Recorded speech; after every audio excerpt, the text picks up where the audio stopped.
Welcome to SK career academy.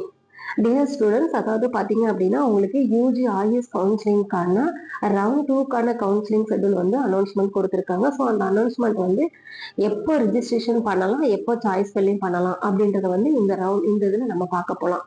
So அதுக்கு முன்னாடி நம்ம சேனலை இப்போதான் ஃபர்ஸ்ட் டைம் பார்க்குறீங்க அப்படின்னா சப்ஸ்கிரைப் பண்ணிக்கோங்க. அப்படியே பெல் பட்டனை கிளிக் பண்ணிக்கோங்க. லைக் பண்ணிட்டு உங்களுடைய ஃப்ரெண்ட்ஸ் அண்ட் ஃபேமிலிஸ் எல்லாத்துக்கும் கொஞ்சம் ஷேர் பண்ணிடுங்க. ஸோ அப்போதான் நம்ம போடுற வீடியோஸ் எல்லாமே உங்களுக்கு வந்துடும். அதாவது ஆர்யூஎஸ் கவுன்சிலிங் வந்து நீங்க ரவுண்ட் 1ல பார்ட்டிசிபேட் பண்ணியிருந்திருப்பீங்க. ஸோ பண்ணி ஆல்ரெடி வந்து நீங்க ரிஜிஸ்ட்ரேஷன் பண்ண வந்தீங்க அப்படின்னாலும் இந்த ரவுண்ட் 2ல வந்து நீங்க பார்ட்டிசிபேட் பண்ணலாம். அதாவது இதுல வந்து என்னென்ன கோர்சஸ் வரும் அப்படின்னு பாத்தீங்கன்னா உங்களுக்கு அதாவது பிஏஎம்எஸ், பியூஎம்எஸ், பிஎஸ்எம்எஸ், பிஹெச்எம்எஸ் இந்த கோர்சஸ் எல்லாத்துக்கும் நீங்க பண்ணிக்கலாம். ஸோ சாய்ஸ் வந்து பண்ணிடலாம்.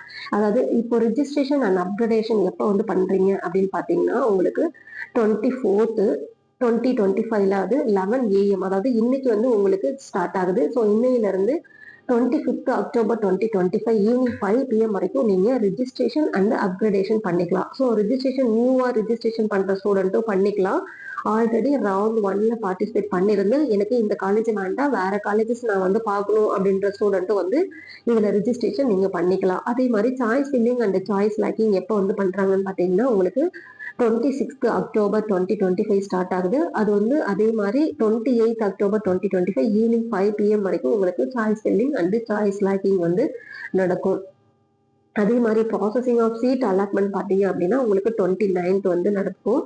ரிசல்ட் எப்போ ரிலீஸ் பண்றாங்கன்னு பார்த்தீங்கன்னா உங்களுக்கு 30th October 2025 ரிசல்ட் வந்து உங்களுக்கு ரிலீஸ் பண்றாங்க. ஸோ ரிசல்ட் ரிலீஸ் பண்ணதுக்கு அப்புறம் நீங்க ப்ரொவிஷனல் அலாட்மெண்ட்டாக டவுன்லோட் பண்ணிட்டு எப்போ காலேஜ்ல ஜாயின் பண்ணலாம் அப்படின்னு பார்த்தீங்கன்னா 31 October 2025 அதுல இருந்து டவுன்லோட் பண்ணிட்டு 6th 11/2025 ஈவினிங் 5 PM வந்து பாத்தீங்க அப்படின்னா நீங்க காலேஜ்ல போய் ஜாயின் பண்ணணும். So before 6th 11/2025 up to evening 5 PM வரைக்கும் டைம் கொடுத்துருக்காங்க. ஸோ அந்த டைமிங்குள்ள நீங்க என்ன பண்ணணும் அப்படின்னா காலேஜ்ல ஜாயின் பண்ணிடணும். ஸோ இந்த ப்ராசஸிங் பண்றதுக்கு சில இன்ஸ்ட்ரக்ஷன் கொடுத்துருக்காங்க. ஸோ அந்த இன்ஸ்ட்ரக்ஷனை வந்து நான் கரெக்டாக ஃபாலோ பண்ணிக்கோங்க. ஸோ ஆல்ரெடி நீங்கள் அப்ளிகேஷன் போட்டிருந்திருப்பீங்க. ஸோ அப்ளிகேஷன் போட்டிருந்த ஸ்டூடெண்ட் வந்து உங்கள்கிட்ட யூசர் ஐடி பாஸ்வேர்டு வச்சிருப்பீங்க. ஸோ அந்த யூசர் ஐடி பாஸ்வேர்டை வந்து யாருக்கும் ஷேர் பண்ண வேண்டாம்னு சொல்லியிருக்காங்க. ஸோ அதை நீங்கள் பார்த்துக்கோங்க.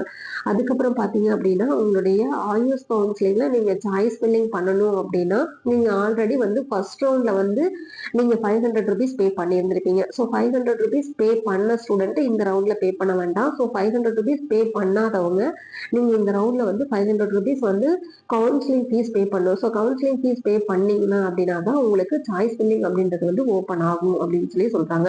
ஸோ ஃபர்ஸ்ட் ரவுண்ட்ல நீங்க பே பண்ணவங்க இந்த ரவுண்ட்ல வந்து பே பண்ண தேவையில்லை. அதே மாதிரி இப்போ நீங்க ஃபர்ஸ்ட் ரவுண்ட்ல உங்களுக்கு ஒரு காலேஜ்ல எந்த காலேஜும் சாய்ஸ் ஃபில்லிங் பண்ணியிருந்திருப்பீங்க, எந்த காலேஜ்லயும் சீட்டு கிடைக்கல. ஸோ ஃபர்ஸ்ட் ரவுண்ட்ல நீங்க ஏதோ ஒரு காலேஜ்ல சீட்டு கிடைச்சி சேரல அப்படின்னாலும் இதுல வந்து பாத்தீங்க அப்படின்னா நீங்க ரிஜிஸ்ட்ரேஷன் அப்படின்றது பண்ண வேண்டாம். பட் ஆனா நீங்க டைரக்டா சாய்ஸ் ஃபில்லிங் பண்ணிக்கலாம். ஏன்னா நீங்க ஆல்ரெடி ஃபர்ஸ்ட் ரவுண்ட்ல பார்ட்டிசிபேட் பண்ணி ரிஜிஸ்ட்ரேஷன் பண்ணி இருந்திருப்பீங்க. அதனால இந்த ரவுண்ட்ல வந்து என்ன சொல்றாங்கன்னா ரிஜிஸ்ட்ரேஷன் பண்ண வேண்டாம். ஸோ டைரக்டா நீங்க சாய்ஸ் ஃபில்லிங் பண்ணிக்கலாம் அப்படின்னு சொல்றாங்க.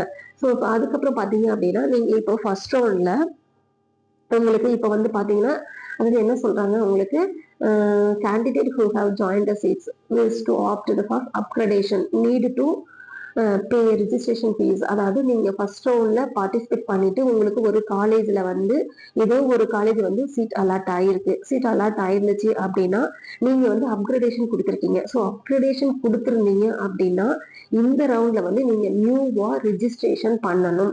அப்படி நீங்க நியூ ரிஜிஸ்ட்ரேஷன் பண்ணீங்க அப்படின்னா தான் உங்களுடைய வெர்ச்சுவல் வேகன்சில உங்களுடைய நேம் வந்து காமிக்கும். அப்படி இல்லைன்னா காமிக்க மாட்டாங்க. ஸோ அதனால என்ன சொல்றாங்க அப்படின்னா நீங்க இந்த இதுல வந்து ஃபீஸ் எதுவும் பே பண்ண வேண்டாம். பட் ஆனா என்ன பண்ணணும் அப்படின்னா நீங்க ரிஜிஸ்ட்ரேஷன் பண்ணணும் அப்படின்னு சொல்லியிருக்காங்க.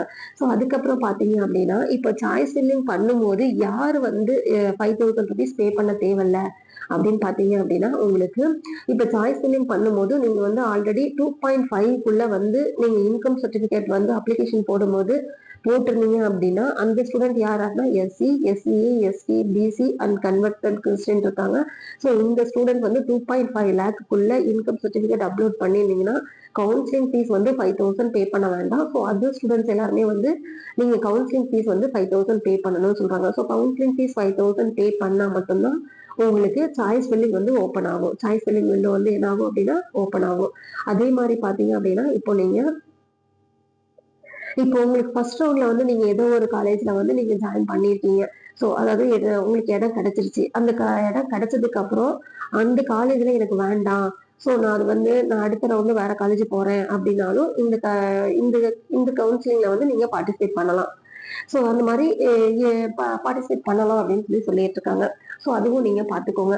அதுக்கப்புறம் இப்போ வந்து பாத்தீங்க அப்படின்னா நீங்க வந்து ஒரு காலேஜ்ல உங்களுக்கு இப்போ ஃபர்ஸ்ட் ரவுண்ட்ல முதல் கட்ட கலந்தாய்வுல வந்து பாத்தீங்க அப்படின்னா இடங்களை தேர்வு செய்து அக்கல்லூரியில் சேர்ந்த மாணவர்கள் வேறு கல்லூரிக்கு மாறுதல் செய்ய விரும்பினால் 2ஆம் கட்ட கலந்தாய்வில் பதிவு செய்து புதிய கல்லூரியை தேர்வு செய்யலாம் அப்படின்னு சொல்லிட்டாங்க.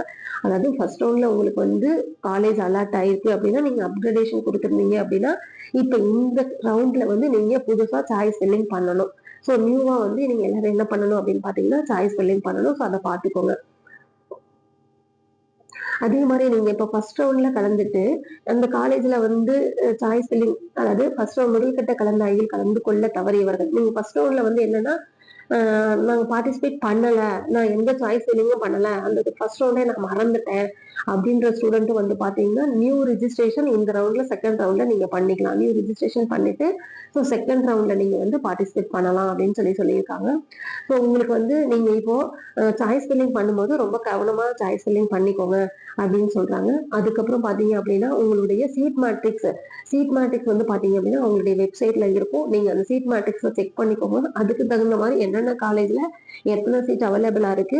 ஸோ ஹோமியோபதிக்கோ ஆயுர்வேதா அன்சித்தா எந்த கோர்ஸ்க்கு வந்து சீட் அவைலபிளா இருக்கு, இந்த காலேஜ் ஓகேவா அப்படின்னு பார்த்துட்டு ரொம்ப கேர்ஃபுல்லா வந்து சாய்ஸ் ஃபில்லிங் பண்ணிக்கோங்க. இப்போ நீங்க சாய்ஸ் ஃபில்லிங் பண்ணும்போது உங்களுக்கு இன்டர்நெட் அல்லது கனெக்டிவிட்டி இஷ்யூஸ் எதனாவது வந்துச்சு அப்படின்னா நாங்க செலக்ஷன் கமிட்டி வந்து இதுக்கு ரெஸ்பான்ஸ் ஆகாது அப்படின்னு சொல்லியிருக்காங்க. ஸோ அதுவும் நீங்க பாத்துக்கோங்க. ஸோ எதனாவது உங்களுக்கு இஷ்யூஸ் வராம ரொம்ப கவனமா கேர்ஃபுல்லா பாத்துக்கோங்க. அதுக்கப்புறம் வந்து என்ன சொல்றாங்க அப்படின்னா இந்த கவுன்சிலிங் வந்து பாத்தீங்க அப்படின்னா ஃபுல் அண்ட் ஃபுல் வந்து ஆன்லைன்ல மட்டும்தான் நடக்கும். ஸோ ஆஃப்லைன்ல வந்து கவுன்சிலிங் இல்ல. இந்த ரவுண்ட் வந்து ஃபுல்லா ஆன்லைன் கவுன்சிலிங் தான் அப்படின்னு சொல்லியிருக்காங்க. அதுக்கப்புறம் நீங்க என்னன்னா உங்களுக்கு ஸ்டெப் பை ஸ்டெப்பா ஆன்லைன் கவுன்சிலிங் என்னென்ன ப்ரொசீஜர் சொல்லியிருக்காங்களோ அந்த ப்ரொசீஜர்ஸ் எல்லாமே நீங்க வந்து ரொம்ப கேர்ஃபுல்லா கவனமா பாத்துக்கோங்க அப்படின்னு சொல்லியிருக்காங்க. ஸோ அதை நோட் பண்ணிக்கோங்க. அதுக்கப்புறம் பாத்தீங்க அப்படின்னா ஒரு டைம் நீங்க வந்து இப்ப சாய்ஸ் ஃபில்லிங் பண்ணிட்டு சாய்ஸ் லாக் பண்ணிட்டீங்க அப்படின்னா அந்த சாய்ஸ் லாக் பண்ணதுக்கு அப்புறம் நீங்க எந்த கோர்ஸ் சேஞ்ச் பண்ணணும் அப்படின்னாலும் இல்ல ஏதோ ஒரு காலேஜ நீங்க சேஞ்ச் பண்ணணும் அப்படின்னாலும் அதை சேஞ்ச் பண்ண முடியாது. அந்த மாதிரி சேஞ்ச் பண்ற ஆப்ஷன்ஸ் வந்து உங்களுக்கு வராது. ஸோ அதனால நீங்க சாய்ஸ் லாக் பண்றதுக்கு முன்னாடி உங்களுடைய காலேஜஸ் எல்லாத்தையும் ரொம்ப கேர்ஃபுல்லா பார்த்துக்கோங்க. அதே மாதிரி சாய்ஸஸ் வந்து என்னென்ன சாய்ஸஸ் வச்சிருக்கோம், என்னென்ன கோர்சஸ் வச்சிருக்கோம் அப்படின்றதையும் ரொம்ப கேர்ஃபுல்லா பார்த்துட்டு அதுக்கப்புறம் நீங்க வந்து லாக் பண்ணிக்கோங்க அப்படின்னு சொல்றாங்க. அதே மாதிரி இப்போ நீங்க என்ன பண்றீங்க அப்படின்னா கேண்டிடேட் வந்து உங்களுக்கு வந்து ஏதோ ஒரு காலேஜ்ல இப்போ செல்ஃப் உங்களுக்கு வந்து அட்மிஷன்ஸ் கிடைச்சிருச்சு அப்படின்னா ஸோ அவங்க வந்து செல்ஃப் டிக்ளரேஷன்ஸ் கொடுத்துருப்பாங்க. அந்த செல்ஃப் டிக்ளரேஷன்ஸ் ஃபார்ம் வந்து என்ன பண்ணணும் அப்படின்னா நீங்க எல்லாருமே எடுத்துக்கணும். ஸோ அந்த செல்ஃப் டிக்ளரேஷன் ஃபார்மை வந்து எந்த இதையும் அதாவது டாக்குமெண்ட்ஸ் இது எல்லாமே வந்து பாத்தீங்கன்னா கவனமா அது என்ன கொடுத்துருக்காங்களோ அதுதான் இருக்கணும். சப்போஸ் நீங்க தப்பான சர்டிபிகேட்டோ வேற எதனாவது கொடுத்துருந்தீங்க அப்படின்னா கவர்மெண்ட் எதனால ஆக்ஷன் எடுக்கும். ஸோ அந்த ஆக்ஷனுக்கு வந்து நீங்க பாத்துக்கோங்க. அதே மாதிரி உங்களுடைய அட்மிஷனே வந்து கேன்சல் பண்ணிடுவாங்க. ஸோ அதனால தப்பான சர்டிபிகேட் எதுவும் வந்து நீங்க அப்லோட் பண்ணக்கூடாது, எதுவும் வந்து சப்மிட் பண்ணக்கூடாது அப்படின்னு சொல்லியிருக்காங்க. ஸோ அதை கவனமா பாத்துக்கோங்க. அதே மாதிரி இப்ப கவர்மெண்ட் காலேஜுக்கு வந்து உங்களுக்கு வந்து ஒரு இடம் வந்து ஒதுக்கி இருக்காங்கன்னு வச்சுக்கோங்களேன். உங்களுக்கு கவர்மெண்ட் காலேஜ்ல சீட் கிடைச்சிருக்கு அப்படின்னா ஸோ அந்த ஸ்டூடெண்ட்ஸ் என்ன பண்ணணும் அப்படின்னாலும் நீங்க அந்த ப்ரொவிஷனல் அலாட்மெண்ட் லெட்டர் டவுன்லோட் பண்ணிக்கோங்க. ஸோ டவுன்லோட் பண்ணிட்டு எந்த காலேஜ்ல உங்களுக்கு கொடுத்துருக்காங்களோ அந்த காலேஜ்ல எந்த டைமிங் கொடுத்துருக்காங்களோ அந்த டைமிங்குள்ள போயிட்டு நீங்க காலேஜ்ல ஜாயின் பண்ணிடணும். ஸோ அதே மாதிரி இப்போ வந்து பாத்தீங்க அப்படின்னா இப்ப செல்ஃப் பைனான்சிங் காலேஜஸ் இருக்கு. ஸோ செல்ஃப் பைனான்சிங் காலேஜஸ்ல இப்ப 2.5 lakh உள்ள வந்து இன்கம் சர்டிபிகேட் வச்சிருக்க ஸ்டூடெண்ட் அதாவது SC SCA ST SC converted Christian BC converted Christian இருக்காங்க. ஸோ இந்த ஸ்டூடெண்ட் வந்து பாத்தீங்க அப்படின்னா 5,000 வந்து பே பண்ண தேவையில்ல. மற்ற ஸ்டூடெண்ட்ஸ் வந்து 5,000 பே பண்ணாதான் உங்களுக்கு வந்து உங்களுடைய அலாட்மெண்ட் லெட்டரை வந்து டவுன்லோட் பண்ண முடியும். ஸோ இப்போ இது வந்து பாத்தீங்க அப்படின்னா செல்ஃப் பைனான்சிங் காலேஜ்ல இருக்கக்கூடிய கவர்மெண்ட் கோட்டாக்கு. ஸோ அந்த காலேஜஸ்ல இந்த மாதிரி நீங்க டவுன்லோட் பண்ணிட்டு அதுக்கப்புறம் தான் நீங்க போய் ஜாயின் பண்ண முடியும். அதுக்கு வந்து 5,000 நீங்க வந்து இந்த ஸ்டூடெண்ட்டை தவிர மற்ற ஸ்டூடெண்ட் தான் பே பண்ணணும் அப்படின்னு சொல்லியிருக்காங்க. அதை பாத்துக்கோங்க. அதே மாதிரி நீங்க வந்து இப்போ காலேஜ்ல ஜாயின் பண்ணும்போது பாத்தீங்க அப்படின்னா என்னென்ன ஒரிஜினல் சர்டிபிகேட் கொடுத்துருக்காங்களோ ஸோ அந்த ஒரிஜினல் சர்டிபிகேட் எல்லாத்தையும் எடுத்துக்கோங்க. ஸோ அந்த ஒரிஜினல் சர்டிபிகேட் அதுக்கப்புறம் ஜெராக்ஸ் எத்தனை ஜெராக்ஸ் சொல்லியிருக்காங்களோ அது அந்த ஜெராக்ஸ் எடுத்துக்கோங்க. அவங்க எந்த டேட்டு கொடுத்துருக்காங்களோ அந்த டேட்டுக்குள்ள நீங்க போய் காலேஜ்ல ஜாயின் பண்ணிடணும். சப்போஸ் அந்த டேட்டுக்குள்ள நீங்க காலேஜ்ல ஜாயின் பண்ணல அப்படின்னா உங்களுடைய அட்மிஷன்ஸ் வந்து கேன்சல் பண்ணிடுவாங்க அப்படின்னு சொல்றாங்க. ஸோ ஸ்டூடெண்ட்ஸ் நான் சொன்ன இன்ஃபர்மேஷன்ஸ் எல்லாமே உங்களுக்கு ரொம்ப யூஸ்ஃபுல்லா இருக்கும்னு நினைக்கிறேன். ஸோ உங்களுக்கு எதனாவது டவுட் இருக்கு அப்படின்னா என்னோட நம்பர் நான் கீழே கொடுக்குறேன். அதுல வந்து நீங்க கான்டாக்ட் பண்ணிக்கோங்க. தேங்க்ஸ் ஃபார் வாட்சிங் மை வீடியோஸ்.